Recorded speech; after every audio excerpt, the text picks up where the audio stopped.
After being away for several days, I want to make sure that the whole family are feeling more comfortable now with the process of moving.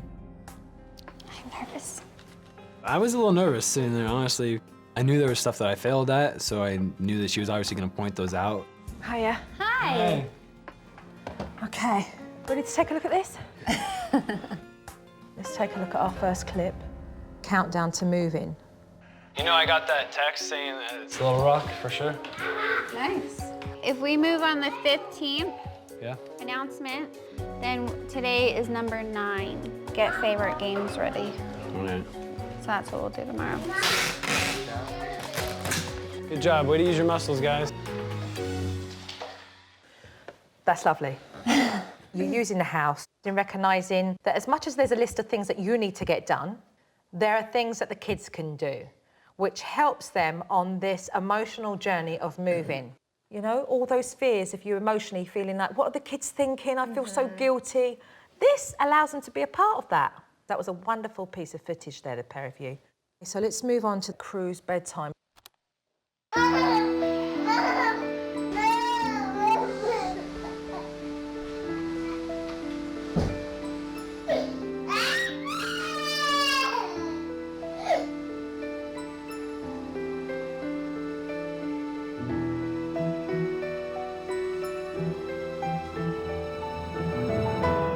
Guess what? Kruby slept in his own crib all night long last night. Good luck, Ricky. Thanks, baby. Be strong.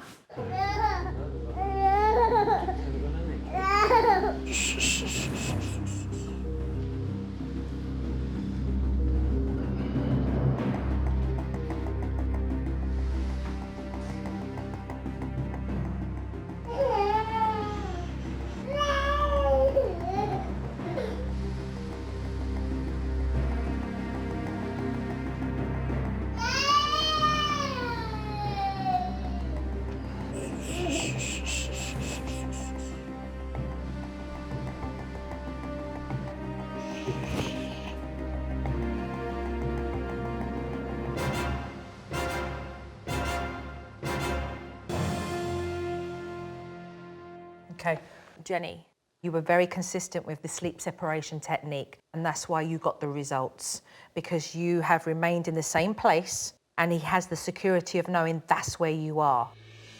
Ricky, you haven't remained consistent. What you've done is become impatient with it, and it's left him not knowing. You first put him in to his bed and went shh and came out.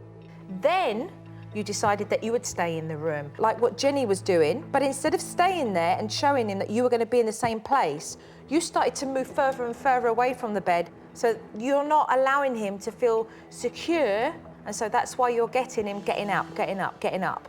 How many times does he get up now? Last night he got up a lot. Why do you think he did that? So it was after he did it. Yeah. All right, so it's one rule, one technique, both doing it.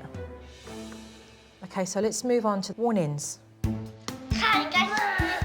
Stinky. Is that name calling? Hey, are you guys name calling? What's the rule? No name calling. So that's your warning. If it happens again, you're in time out. All right. You've got to get out of your head that using an authoritative tone of voice is being mean. It's allowing your children to have that distinction between your conversational voice and your voice that means, I'm being serious, guys. That's enough. Stop it. Pack it in. And if that continues, you'll go back to square one tomorrow with regards to the kids not listening. This is your warning. I need you to do as you're told. I need you to clean up those 25 toys, or you're gonna go on timeout. Do you understand? Okay, go clean them up. I feel that when you're trying to talk to the kids, you don't always feel like they are listening. Okay, I don't. He's grabbing hold of his kids to get their attention because they're looking all over the place. And I do feel that Dad would feel a lot better about himself if he could learn to discipline in a very effective way.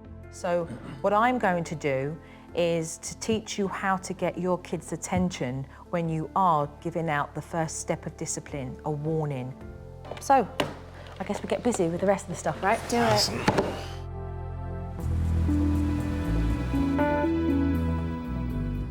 After watching the DVD, I could see Dad would need more coaching when it comes to giving effective warnings so that he could learn how to teach these boys to listen to him without having to hold them. Come down.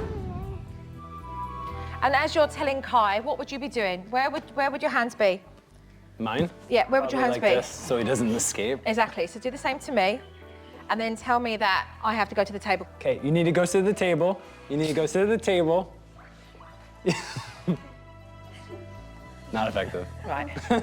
All you need to do when you're speaking to him is when he starts to move, lower that tone of voice and ask him to do what you want him to do. Look at me when I'm talking to you. Turn around, turn your face around and look at me when I'm talking to you. She definitely put in perspective, like, hey, the ability to learn control over your voice and the words that you're saying to your kid is important to be able to help them understand.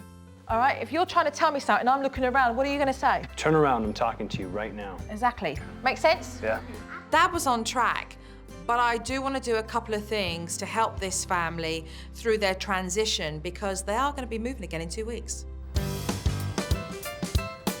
Moving house can be incredibly stressful, but I wanted to show Mum and Dad with a little bit of creativity, they could make packing a real fun game for the boys.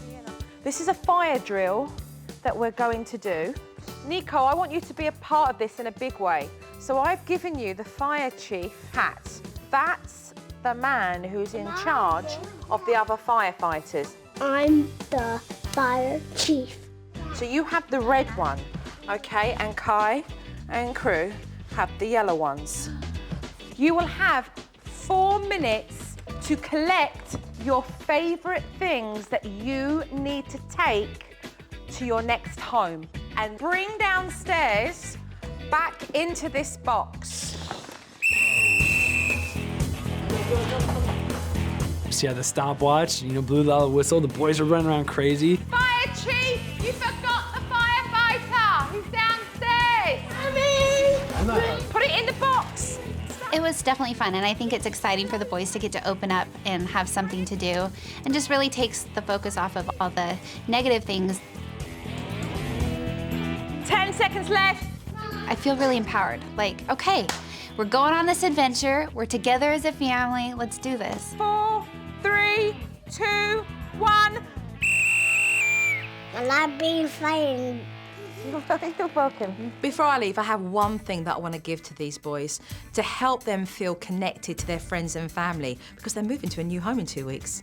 These cards here, they're very special. Look, there's a football one and a bear and there's hearts. They're all different pictures that you can colour in. But the wonderful thing is that at the back, they're stamps and they become postcards, okay? So you can colour them in and send them to Grandma and Grandpa. It's something really hands-on that he'll be able to, be proud of and take ownership and be involved in. He'll use them up real fast. Joe coming in here was amazing. We have a plan, we're gonna execute it, and I feel really empowered. Bye, sweetie. Bye, Jojo. Bye, Groovy. With another move coming up, like literally right around the corner, I feel like we're pretty well empowered. Like we'll be able to implement all those things that Joe taught us. All right, take care. Thank you. Bye-bye. Bye. Bye. It has been a great time working with this family, and I'm really pleased to know now that they have consistency to help them with their frequent moving. There's a bright future for the young family.